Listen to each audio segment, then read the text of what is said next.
I saw a clip from CBS News recently about a horrible news story where a 10-year-old girl takes her own life because of cyberbullying she was at the receiving end of. She was being teased by her classmates about braces she had, and this continued on after school hours on social media. Needless to say, this is just so fucking horrible. Jesus, imagine ending your own life at the age of 10. I couldn't even fathom doing something like that when I was that young. But this news story has reaffirmed a position I've had for a long time at this point.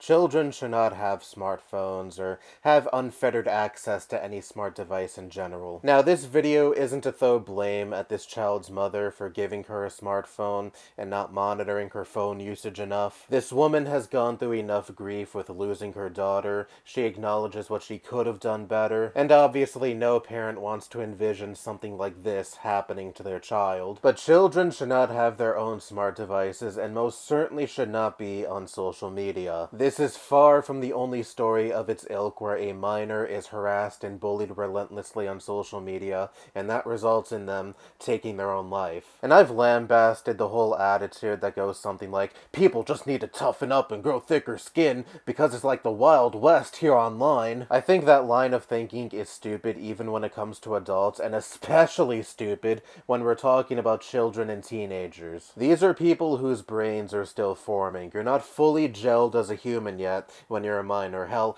you're not fully gelled as a human yet even as a young adult. Your brain isn't fully formed until your mid-fucking-20s. But back on the topic of minors, this is a demographic that has no real sense of identity yet. They have no real life experience. And because they lack these components that typically allow adults to have their own distinct personalities, they often resort to pantomiming what they observe and what is normalized in the environment around them. And what is now unfortunately often part of children's environments these days are these social media sites where negativity and cruelty is oftentimes rewarded with likes, comments, views, other engagement of the sort. And for a lot of kids now, this is their first experience with validation, or at least validation on a broad scale. For the kid initiating the cyberbullying, that's their permission to keep the cruelty going and perhaps even amp it up. And for the kid at the brunt of the cyberbullying, any engagement their bullies receive for making fun of them they perceive as an attack, and well, to be fair, it kind of is, or at the very least a ringing endorsement of the bullying, but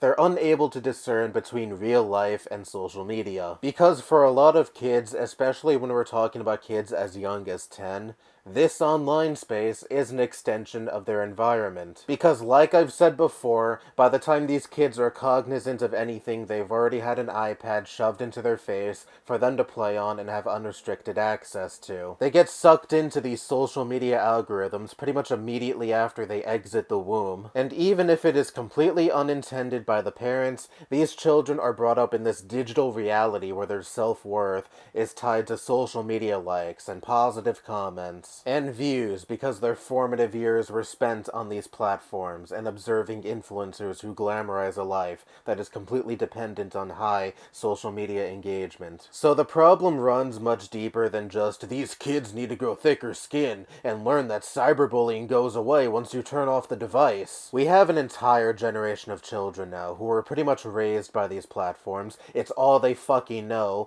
and their personalities are very entwined with these social media platforms.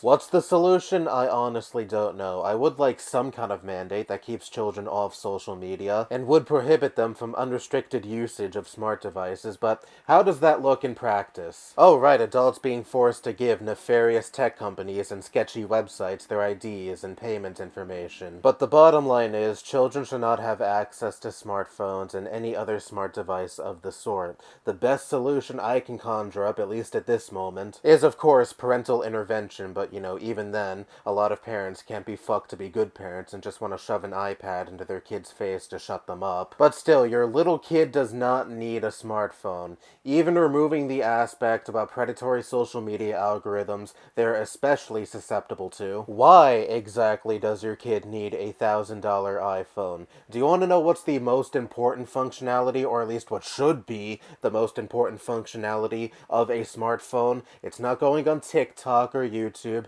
or any other stupid social media site. It is the functionality of them being able to make calls. You know, the phone part of smartphone. Something that any cheap phone can do just fine. Even in the news clip I referenced at the beginning of this video, the mother mentioned that she was concerned about her daughter's late-night phone usage. And the excuse her daughter would give is, oh, I need my phone to use as an alarm to wake up for school. Again, do you need a $1,000 iPhone to do that? When you could just use an alarm clock, and kids love to use this excuse all the time. Oh, I need my iPhone to make calls, to make texts, to use as an alarm. When all of these basic functionalities can be done with any basic cheap phone you can find. When in reality, they just want to dick around on TikTok. My local dollar store sells cheap prepaid phones that have all of these basic functions, I'm sure. Hell, my grandma used to have a cheap flip phone she would take with her when she would have doctor's appointments. Do you want to know what she also used that phone for on the mornings of her doctor's appointments? As an alarm. So there is no reason for these kids to own these devices, and yes, I know, you can't solely blame the phones for this girl's death, or the deaths of any other minors who took their lives as a result of cyberbullying, or just cyberbullying in general. I know, there are surely countless instances of minors taking their own lives as a result of bullying before social media. But I think another fundamental issue is these kids are just way too connected to each other. They don't have any natural breaks from social interaction. Right when the school day ends, they can just pick right up in DMs or calls. At least before the social media age, there was a clear end to when you would interact with other kids at your school, especially those who were picking on you. Now there can be no breaks from the bullying, which leads to even worse mental health issues for a child. When I first had any social media following, it was of course on Miiverse when I was age 13. Obviously when you're 13, you're far from fully mature, and perhaps that was still a bit too early to jump into the social media game. But at least in my elementary school years, I had no social media. I mean, I uploaded shit onto Flipnote Antenna, anyone remember that by the way, that no one watched. I uploaded YouTube videos that no one watched. So I wasn't some kind of serious user of social media outside of just watching YouTube videos. And none of my friends had social media, barring one friend bragging that he had a MySpace profile. This is how far back we're going. But I think not having social media in my life during my most impressionable and formative years still did me good in the long run, because now I am able to separate online from my personal life and keep a healthy balance between the two. But now a lot of kids can't do that because they were born deep into the social media age, where we have little computers we can put in our pockets that allow us unrestricted access to a whole online world from the moment the umbilical cord was cut. Think about it, this girl who died was born when I was already uploading videos onto this channel. Anyway, that's all I have to say. Bye-bye.